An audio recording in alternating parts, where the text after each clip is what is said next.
Hello, good morning, good afternoon, or good evening, wherever you are on this beautiful planet of ours. Welcome to Sustainability in Your Ear. This is the podcast conversation about accelerating the transition to a sustainable carbon neutral society, and I'm your host, Mitch Ratcliffe. Thanks for joining the conversation today. We are going to be talking about advertising. When most people think about advertising agencies, they think about selling things: cars, sneakers, fast food, you name it. They typically don't think about climate solutions. But our guest today, Luke Purdy, who's Director of Sustainability at Wieden+Kennedy, has spent the past 4 years trying to change that equation from the inside out. I met Luke at PNW BLD, which is the B Corp conference in Portland, Oregon, and we had such an interesting conversation that I wanted to share it with you. Luke came up through the ranks at Wieden+Kennedy, one of the world's most influential creative agencies. It's the shop behind Nike's Just Do It campaign and countless others that have shaped our culture. And after 13 years of working on major accounts like Nike and Corona, as well as helping transform Danish oil and natural gas into Ørsted, one of the world's leading renewable energy companies, he did something unusual. Luke wrote his dream job description, and then he asked to become the agency's first director of sustainability. Wieden+Kennedy gave him the job, and it was a first in the industry. And in 2023, the agency became the first global advertising agency network to achieve B Corp certification across all 9 offices in 7 countries. So it's a fascinating contradiction. The advertising industry has spent a century, even more, perfecting the art of making people want more products, more consumption, more stuff. And now agencies are being asked to help sustainability challenges while still growing their clients' businesses. Some see this as a hypocrisy, but Luke sees it as an opportunity for leverage. With brands spending over $700 billion annually on advertising worldwide, the message is that agencies' craft shape not just what people buy, but how they think about consumption itself. And the landscape is shifting. Requests for proposals now routinely ask agencies about their B Corp status, their carbon emissions measurement activities, and sustainability certifications. Clients also want to know not just if an agency can sell products, but if it can help them navigate the transition to a low carbon economy without alienating consumers who are exhausted by greenwashing. Meanwhile, sustainability departments at major corporations often sit in silos, disconnected from marketing teams and brand strategy. And this is where Luke operates, helping connect those impact dots and showing that sustainability isn't a compliance department, it's a brand opportunity. But of course, there are challenges. Luke runs a department of one, trying to influence 10 global offices. But he reports to the CFO, not the CMO, which frames sustainability as a business value proposition instead of a cost center. He's implemented a production removal program that puts a price on carbon emissions for every client video shoot, and he's navigating thorny questions about which clients agencies should work with. Wieden+Kennedy works with automotive giants and Formula One alongside renewable energy companies, arguing that helping any company move in the right direction is better than refusing to engage. So we're going to talk with Luke about whether advertising agencies can truly influence their clients towards sustainability, how he sold his role internally, and the gap between B Corp values and day-to-day client work, as well as what he's learned about driving change in an industry built on creativity rather than compliance. You can learn more about Wieden+Kennedy at wk.com. That's just wk.com. So let's find out if the industry that taught the world to consume can help us learn to do it more responsibly. We'll find out right after this quick commercial break.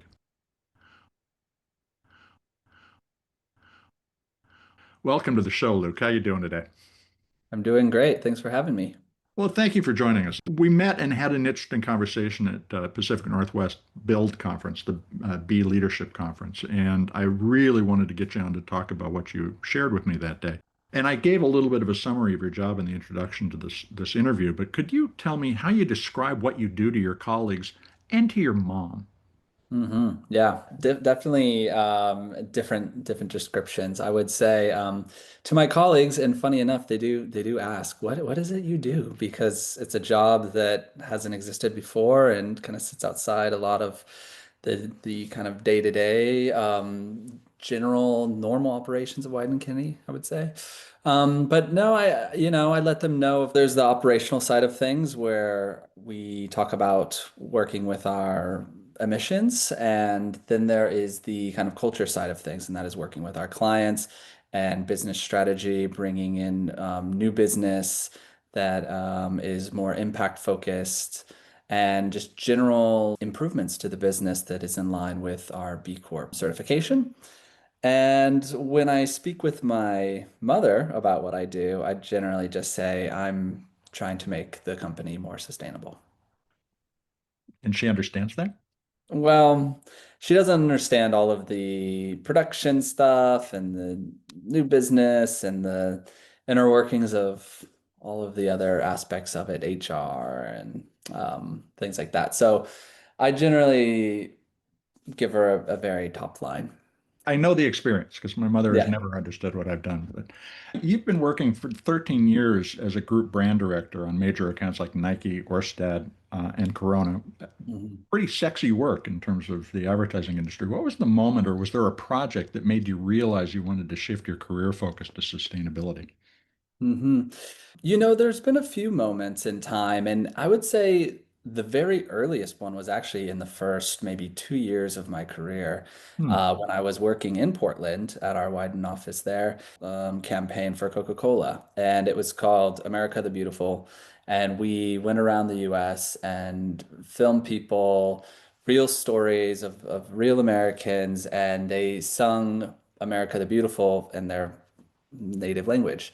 Mhm. And so we strung this together, very beautiful. And it was just, a commentary on the beauty of America and diversity and how that makes us stronger. And we aired it at the Super Bowl, and it just kind of took over culture. And it was basically in the news cycle for 2 weeks following the Super Bowl, which is pretty unheard of. It was being talked about on the Daily Show and Yep. all over the place, and created a real conversation. And I think that happened so early on in my career, and I saw, wow, okay, you can say something with advertising, and it can really start a conversation. That's more on the social side. And then, yeah, I mean, through environmental things, I've had the pleasure of launching the Orsted brand as they went from Danish oil and natural gas. And that was a very, very long, intensive process of convincing their shareholders, their stakeholders, government, consumers, everybody, this is a new business that hasn't existed in the past. And creating that identity and how much communications drives a business forward to meet their goals. And, all credit to the leadership of Orsted for having very ambitious goals, because they wanted to flip the fraction from 85% fossil fuels to 85% renewables. Mhm. And so they had the vision, they knew how to do it, and we came with the brand strategy, with the communications, and they were able to achieve their transition in under a decade. And they were named the most sustainable company in the world in 2022. And there's a lot of lessons from that. And it was a pleasure to be a part of that. And I think it just filled me with so much um, pride and energy that, as much as love working on Nike Briefs, have worked on many great projects, got to meet a lot of amazing athletes, but working on the green energy stuff, that was where I got really, really energized. That's interesting because what you're describing is the advertising made a promise that Orsted actually kept. And in hmm many cases, we assume that advertising makes false promises. hmm Wyden's always been well known for being about authentic messages. Is Yeah. what you experienced with Orsted possible with every company? It's sadly not. I think the thing is with Orsted is that from the top to the bottom, the Mhm. leader, everyone believed in it, and the leadership is the one who was driving it. And I think where you can get into trouble with certain brands is when leadership doesn't believe in it. Maybe it's a small sustainability team initiative that improves the product by 5 or 10%, and then the Yeah. company wants to go out and say, "Hey, we're green. Look at this." And that's where you can get into trouble. And so I've always made sure we didn't get kind of sucked into those briefs because, I think in my experience with brand side people who do bring you those briefs, they don't do it with ill intention. They don't think they're deceiving.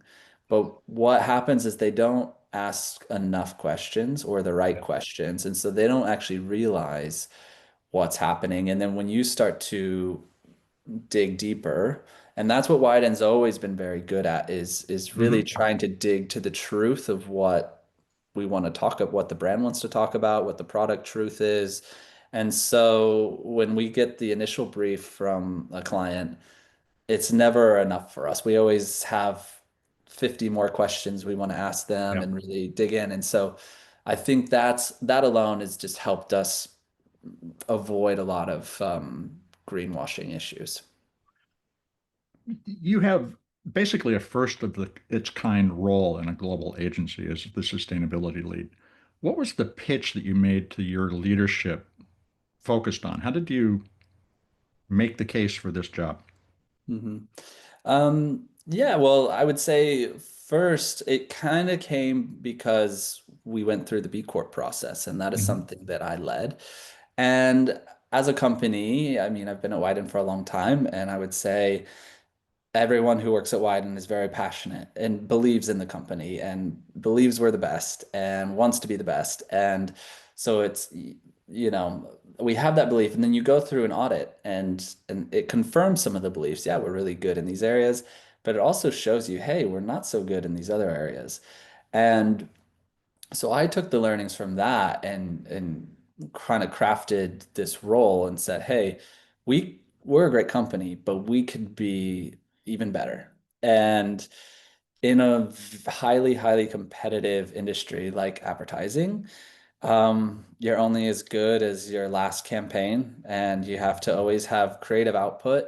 You always have to have good benefits. You always have to have a great workplace that people want to come to. But there's a lot of other things that start to separate you. And Hmm. one is a B Corp certification. Another one is being more environmentally responsible, which is something that wasn't really at the time, 2020, 2021, when I wrote my job, wasn't really something people were thinking about.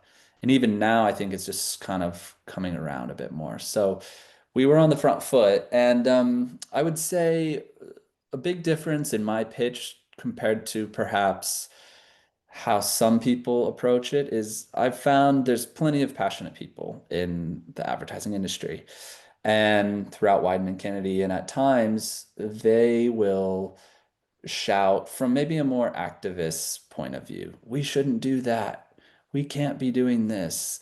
Why are we doing that? And it's okay. I think it's important to have those voices just to start those conversations and make sure we are being thoughtful. But how I approached it was directly to the president of the office saying, Hmm. I can help you do your job. I can make our employees happier. I can help attract new talent. I can help attract new business. I can help make the company better by doing all of these things. And I think it's just the framing into a more of a business case. And, there's a lot of talk about return on investment with sustainability, and it can be hard to quantify. But there is enough rationale behind it. And I think any leader who understands the business landscape and the need to be a responsible company in today's time, it was a somewhat of an easy sell.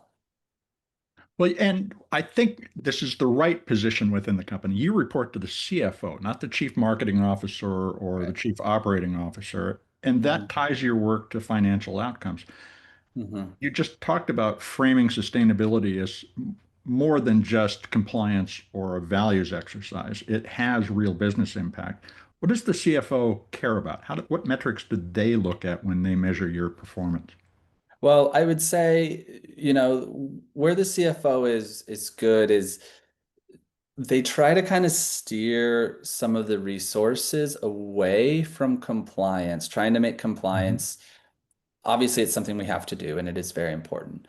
but not over investing in compliance, and instead shifting what we are investing into sustainability into culture driving initiatives.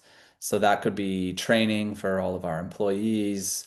That can be new processes, yeah, different tools, things like that. And so I I agree with that, and I find that as much as reporting and compliance is important for big companies, and it has kind of driven action for people to kind of get at least a baseline foundational setup within sustainability, it is not what is going to change the business. Hmm. Um, What does? I think culture does. And I Mhm. think when I wrote my job, I put my mission is to make sustainable behavior a company value. And Wyden has a lot of values. We're very creative first. We're very social impact focused. And I think advertising leans into the human stories, and so it makes sense. And Dan Wyden was a champion of diversity inclusion concepts in the 90s, well before it was kind of more mainstreamed. And but I would argue we don't have sustainability as a core value. And some Mm. people care about it.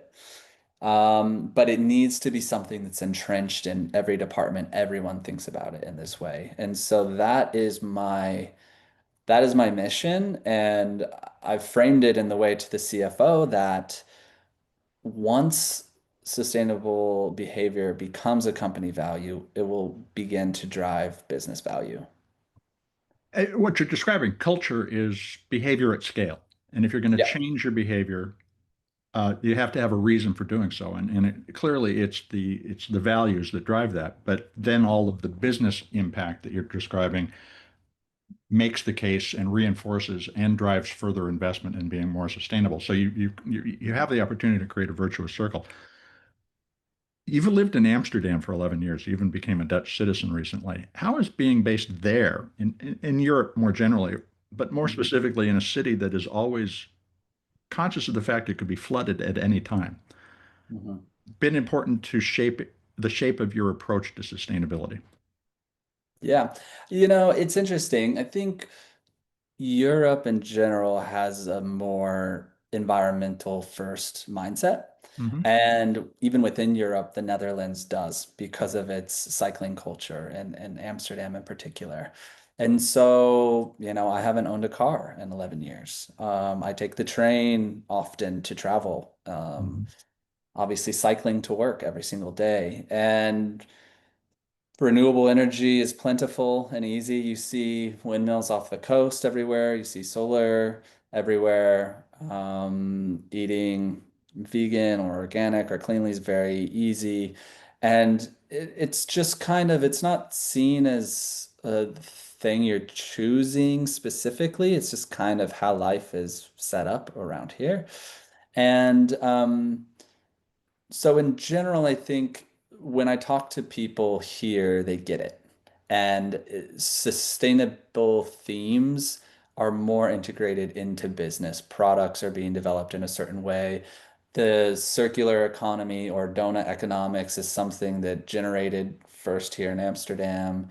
So a lot of these concepts of how do you get businesses to have a lower impact on the planet is kind of native to the thinking here, where I would say in the United States, it's very much a more socially minded place, and it does lead probably the planet on social issues, whereas Europe, I think, leads more on the environmental issues. So you have case studies you can point to say, I can see this in my neighborhood. Does that help you evangelize the idea to American partners? I don't know if it helps me, but yeah, I mean, I suppose I can give examples. I can definitely give a lot of Mhm. examples. And I think what I've learned in my position is that things that I implement, let's say here or in our London office, are maybe sometimes much easier than implementing in our Tokyo office or in our New York office. And that can just be down to availability. For example, our London and Amsterdam office runs on renewable energy. And Mhm. I've been trying to make that happen in Tokyo, but in Tokyo, everyone has only one energy operator and they don't offer renewable. So it's not really an option yet. So I assume hopefully in the near future it will be because everything is going that way. But there are some limitations to it. But I do think there is right at our doorstep, there is a lot of innovation in the product space and in the repair space. And so that is really interesting to see those concepts being existing, in my day-to-day life, and then suggesting to clients, hey, I see how this works, and here's how it can work. We've laid out a global story, and there's a lot to dig into, but we need to take a quick commercial break, folks. We're going to be right back. Stay tuned.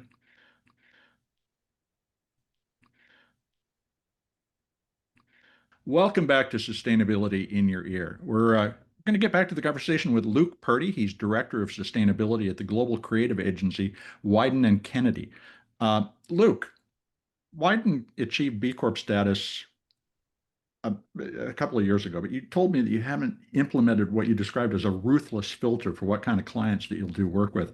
And you mentioned Orsted, which is a really incredible story of a transition for a fossil fuel company. But is there a line that the organization won't cross regarding what a company does or does not do? Or is it simply a matter of encouraging them going in the right direction? There is a line. I think with Orsted, when they came to us, they were an energy provider that was predominantly run on fossil fuels. But when they presented what they wanted, and that was to, completely shift to renewables, create a new brand, that was really exciting. And so we wanted to help them with that transition.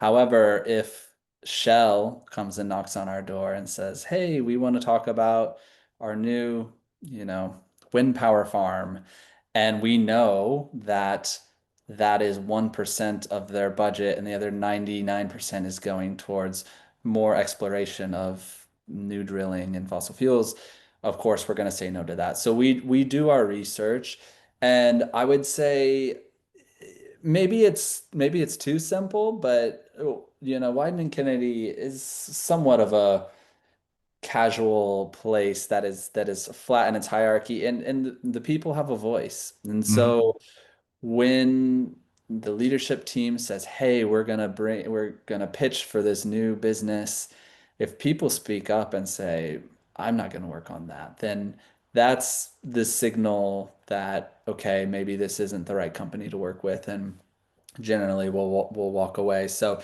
there's no real criteria saying we will work with this industry, we won't work with that industry. I think oil and gas is one that's pretty clear that, we're not gonna touch unless there's a real transformation story there, like in Orsted. But everything else, I think it's down to what do our people want to work on, what would get them excited. Mhm. And for Wyden, as I said, it being kind of a creative first company, is it a creative opportunity? And can we make a real impact with this company? So, Have there been moments where you found with an existing client that they were doing something, and I'll use an example that sort of builds on what you suggested, which is a phone manufacturer who says, well, we've got this one chip that's now recycled. That one chip is less than 1% of the bill of materials of that, but they want to pitch their new green initiative. Have you mhm, had those kinds of conversations? And how would you introduce the challenge that mhm. that's greenwashing? We have had this challenge, and I won't name the brand, but it was a brand where we had them many different projects with them in a couple offices, and they really wanted to talk about kind of exactly what you're explaining, just a small incremental, of using some recycled plastic. And of course, they wanted to say, "Oh, we're saving the oceans because we're getting some plastic out of the ocean, and this is a green product." And we kind of gently told them, look, this is kind of, well, this is misleading washing. This isn't, this is an overclaim. I think it's great that you are, investing in this and that you're starting to implement these types of things in your product, but we would recommend that you do not outwardly communicate this Yeah. because it is greenwashing. And so we declined the brief and we did it very respectfully. And they ended up going and making it with another agency. And we saw it out there and it was pretty much exactly as they had wanted it to look and sound. And it was at a time too where I think a lot of brands were going out and saying, here's our pledge, and a lot of cliche sayings of, let's make the world a better place. Together, we can make the change we want to see. And it was, yeah, I don't think it had much impact, but it was a shame to see it out there. And we do try to always advise people because, we as Wieden+Kennedy, we're guardians of the brand and we want to see the brand do well and do good in the world. And so we want to steer them in the right direction. When we see they're a bit lost, we make sure we let them know. You need them to match the words with the actions that are going to follow through on the promise. And Yeah. one of the ways that you've done that is introduce this carbon focused production removal program. So you put a cost on the emissions associated with any client video shoots. Mhm. How's that changed the conversation with your production teams and clients? Are they pushing back on the added cost and complexity, or did they embrace it? Most of them have embraced it. I would say it's rare. It has happened where a cost controller goes through and they're slashing line items, and that's one that goes. But generally speaking, they've embraced it, and actually, some have really, really liked it. For example, Nike, who's a longtime client of ours, 42 years. Plus, they love it so much, they want to integrate it into the organization and to all of their shoots, whether it's a Wieden+Kennedy shoot or not. And so I've been talking with them about that. Of course, that's going to be a long, complex process, but that's real impact because that is, getting it to a global organization. And ultimately, production budgets are there's a lot of expenditure, and this is quite a small line item that actually has Yeah. quite a big impact. And so it's easy to justify accountability.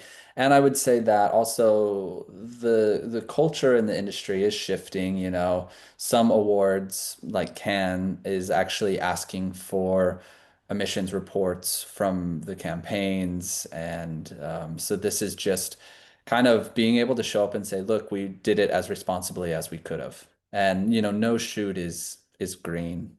Like, let's be honest, you're flying a lot of people to a place, you're building a set, you're Mhm. feeding 100 people. But there's a lot you can do to minimize the impact as much as possible. And I think as a whole, the industry has caught up. And when we first started doing it, there was maybe a couple production companies who kind of were already offering more sustainable ways of doing productions. And nowadays, it's you approach everyone kind of with a bid letter saying, hey, these are our expectations. No single-use plastic on set. Let's try to use electric generators. Mhm. Let's use EVs. Let's try to eat vegetarian or vegan, which is kind of depends on which country you're in. Sometimes that's a complete sin if you're not feeding people meat. Um, but yeah, it's a bit easier now of a conversation than I think it was even a few years ago. It seems too like the sustainability conversation in advertising is a lot easier than it was. You explained to me when we were talking before about the Ford EV work that the Wyden team in the UK was doing, and they didn't have to tell people an electric car is good for the planet because, as you said, people already know that. So how has the creative approach to sustainable product storytelling evolved since you took this role? hmm Yeah, I think, culturally, people are more aware and consumers are smart, they're educated, and so they can spot greenwashing from a mile away. And I think the way things used to be done, the kind of tropes of let's see someone walking in a green field or green leaves or fresh breeze, that kind of stuff. It just doesn't connect with people. And ultimately, with any product, service, brand, you're not gonna you're not gonna get people to love you by listing every feature of your sneaker or listing every green claim behind your product. You're gonna get people to love you when you tell them a joke, when you connect with them emotionally because you have an interesting insider story, make them think differently. And so I think that's really important to keep in mind, and that in the end, environmental advertising is no different than non-environmental advertising. You Mhm. need to entertain people. And within agencies, do you find that sustainability is becoming a table stakes competence in order to be competitive when pitching client work? Yeah, definitely. So, in new business, more and more we're seeing at the RFP stage, what are your credentials? What certifications do you have? What are your emissions? Do you have science-based targets?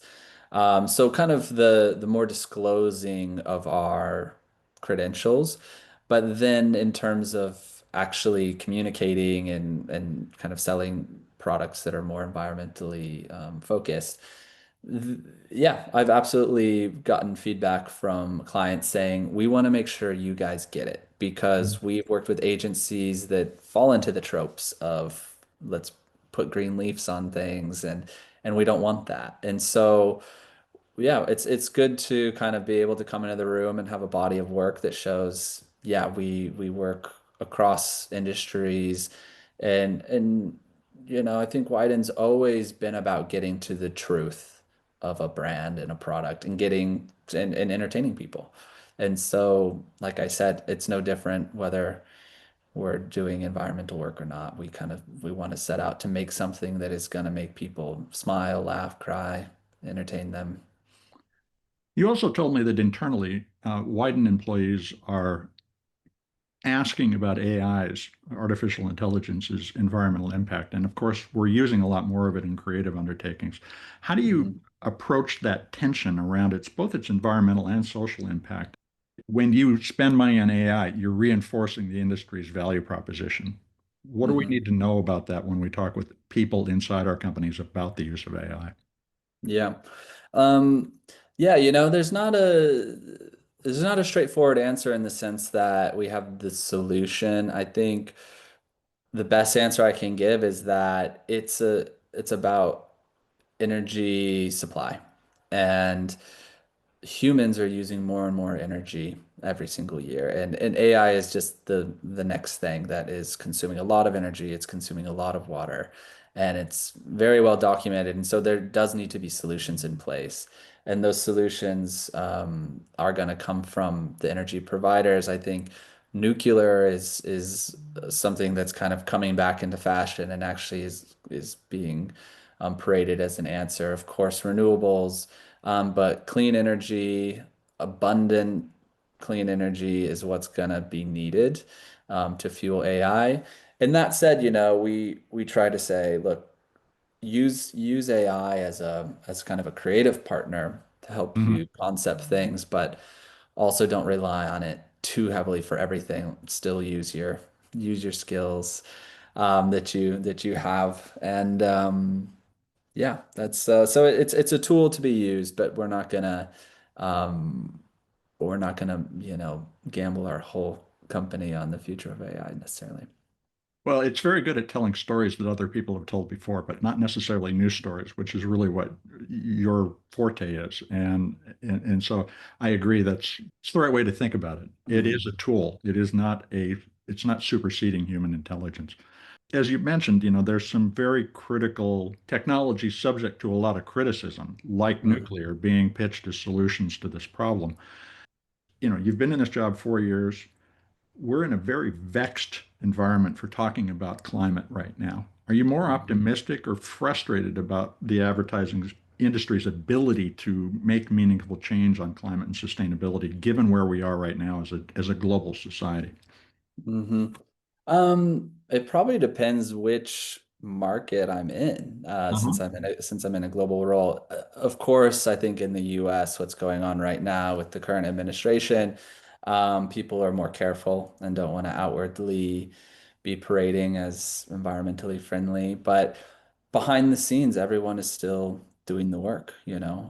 I participate in a lot of conferences and talk to a lot of other CSOs, and um, everyone is maintaining the same level of spending or increasing spending. They're maintaining the same goals. They're not slowing down because ultimately, businesses have probably been around 50 years, 100 years, 150 years, and they want to be around for another 150 years. And so Mhm. they supersede the political cycle, and sustainability supersedes the political cycle. So I think unfortunately we can't get around it. It does have sway. It might slow some things down, but ultimately we've already hit that tipping point. Renewables are cheaper. Innovation is there. People want this, and so the market's going to speak for itself. And I think the role of advertising isn't necessarily to create a new technology. That's the role of the company to do, but the role of advertising is to change consumer behavior and to sell, make things desirable.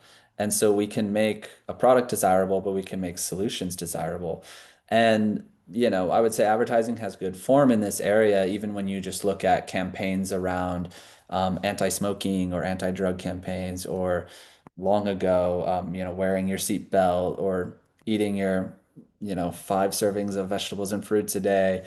These are positive messages for consumers that spread awareness of, oh yeah, okay, you need to, these are the harms of smoking. And with regulation and other things, it has kind of plunged smokers. So I think that's just one example, but that's where, yeah, we're hungry for more and more of those kinds of opportunities to tell those stories.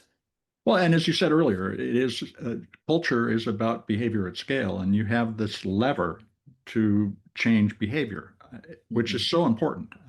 In addition to the slogans you mentioned, cooking with gas is another one, and which we still use and reinforces the value of gas when we reflexively state this comment from a 1960 advertisement.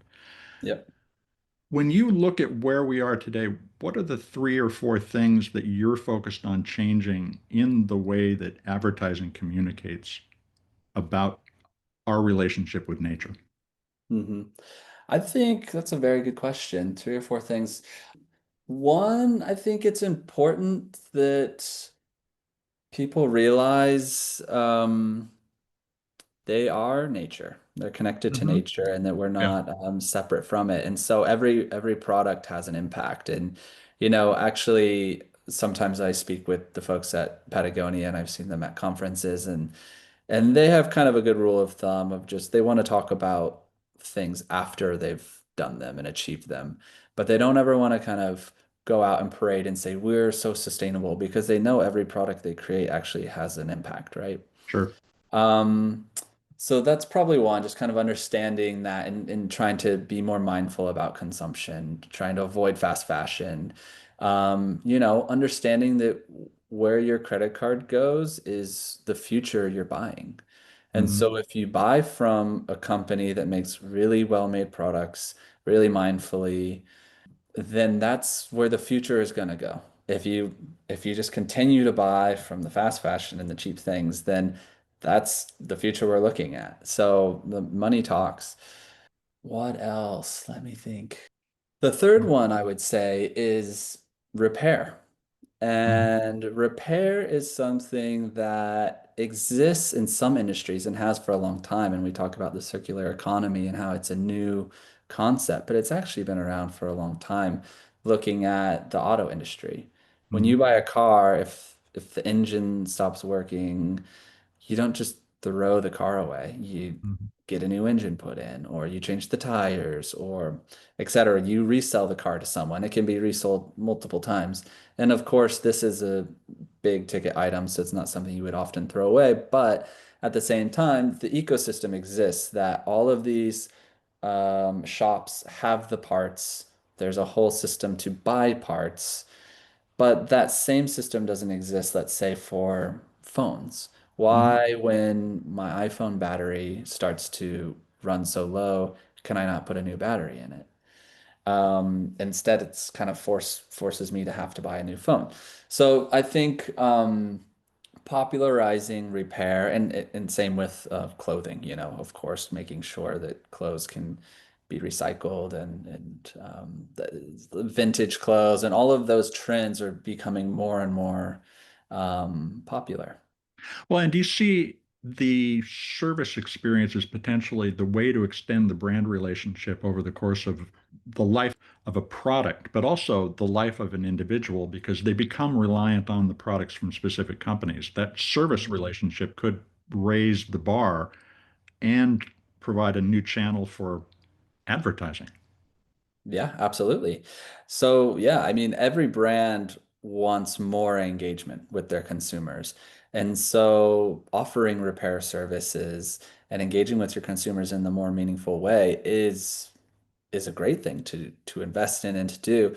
And ultimately, it builds more love and more connection with you and your customers. So this is very positive thing for the company, for the customer, it's for the planet. It's really a win-win in so many ways. Um, and then lastly, a fourth point is maybe just a more general point on popularizing more sustainable behaviors. And this can be done in smaller ways, let's say showing people taking public transit or using a, reusable water bottle or things like that. Or just kind of, you know, when let's say you're selling a grill, a backyard grill, you don't have to show people throwing down a big steak on the grill. You could show people grilling vegetables, Mhm. eating vegan, vegetarian. So I think it's just kind of making these types of decisions normalized. Luke, this has been a really great conversation. How can folks track what Wieden+Kennedy is doing? Well, we are pretty active on Instagram, I would say. Yeah, we have a profile for pretty much every single office, obviously our website, but ultimately just, we're probably on your phone, on your computer, on your TV, we're everywhere with the brands that we work with, and you may not realize that, but yeah, we've got a lot of work out there in the world. But yeah, if you want to keep tabs, I'd say Instagram is probably where to find our work. Thanks very much for your time today, Luke. It's been great. Yeah, thank you, Mitch. It's been a good conversation.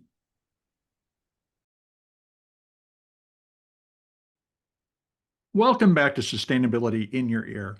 You've been listening to my conversation with Luke Purdy. He's Director of Sustainability at Wieden+Kennedy, the advertising agency behind Nike's Just Do It campaign, and many more very recognizable messages that you've seen on TV, heard on the radio, or read in the newspaper, if you still read a newspaper. You can learn more about Wieden and its B Corp and sustainability efforts at WK.com. WK is just the two letters, no space, no dash, WK.com.